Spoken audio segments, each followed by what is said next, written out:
Ladies and gentleman, ಇನ್ನೂ ಕೂಡ ಸರಿಯಾಗಿ ಮೀಸೆನೆ ಬೆಳೆದಿಲ್ಲ, ಅದಾಗಲೇ ಸ್ವಯಂ ಘೋಷಿತ ಸ್ವಾಮೀಜಿಯಂತೆ.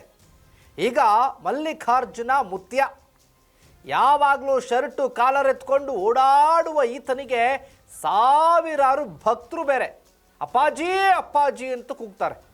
ಇದೀಗ ಈತನ ಮೇಲೆ ಫೋಕ್ಸೋ ಕೇಸ್ ದಾಖಲಾಗಿದೆ. ಈತ ಮಾಡಿದ ಘನಂದಾರಿ ಕೆಲಸ ಏನು ಗೊತ್ತಾ? ನಾನು ಹೇಳ್ತೀನಿ. ಎಸ್ ವೀಕ್ಷಕರೇ, ನೆಲ ಜಲ ಭಾಷೆಗಾಗಿ ಪ್ರಾಮಾಣಿಕ ಪತ್ರಿಕೋದ್ಯಮ. ನೀವು ನೋಡ್ತಾ ಇದ್ದೀರಾ ಫೋಕಸ್ ಟಿವಿ.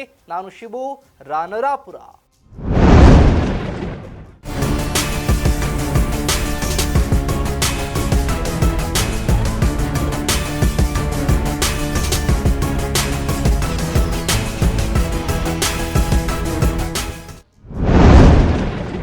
ಸ್ವಯಂ ಘೋಷಿತ ದೇವಮಾನವ ಮಲ್ಲಿಕಾರ್ಜುನ ಮುತ್ಯ ಕಲ್ಯಾಣ ಕರ್ನಾಟಕ ಭಾಗದಲ್ಲಿ ಮುತ್ಯ ಅಂತಾನೆ ಸಿಕ್ಕಾಬಟ್ಟೆ ಫೇಮಸ್ ಈತ.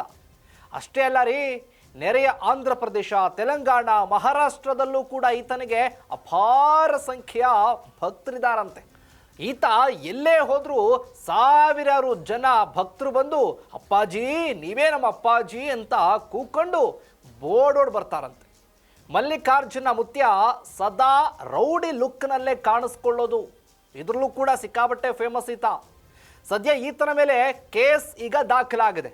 ಏನು ಕೇಸು?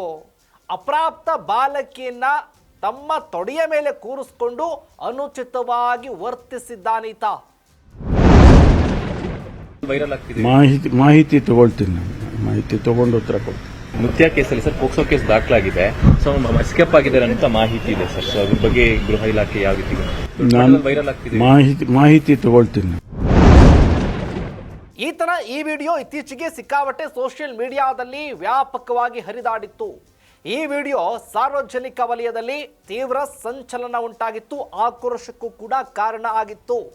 ಇದರ ಬೆನ್ನಲ್ಲೇ ಮಲ್ಲಿಕಾರ್ಜುನ ಮುತ್ಯ ವಿರುದ್ಧ ಆರೋಪ ಕೇಳಿ ಬರ್ತಾ ಇದ್ದಂತೆ ಯಾದಗಿರಿಯ ಗೋಗಿ ಪೊಲೀಸ್ ಠಾಣೆಯಲ್ಲಿ ದೂರು ಕೂಡ ದಾಖಲಾಯಿತು. ಮಕ್ಕಳ ಹಕ್ಕುಗಳ ಆಯೋಗದ ಸೂಚನೆಯ ಮೇರೆಗೆ ಫೋಕ್ಸೋ ಕೇಸ್ ವಿವಿಧ ಸೆಕ್ಷನ್ಗಳ ಅಡಿಯಲ್ಲಿ ಎಫ್ಐಆರ್ ದಾಖಲಾಗಿದೆ. ಮಲ್ಲಿಕಾರ್ಜುನ ಮುತ್ಯ ಈತನ ವಿರುದ್ಧ ಪ್ರಕರಣ ದಾಖಲಾಗ್ತಾ ಇದ್ದಂತೆ ಈತ ತಲೆಮರೆಸಿಕೊಂಡಿದ್ದಾನೆ.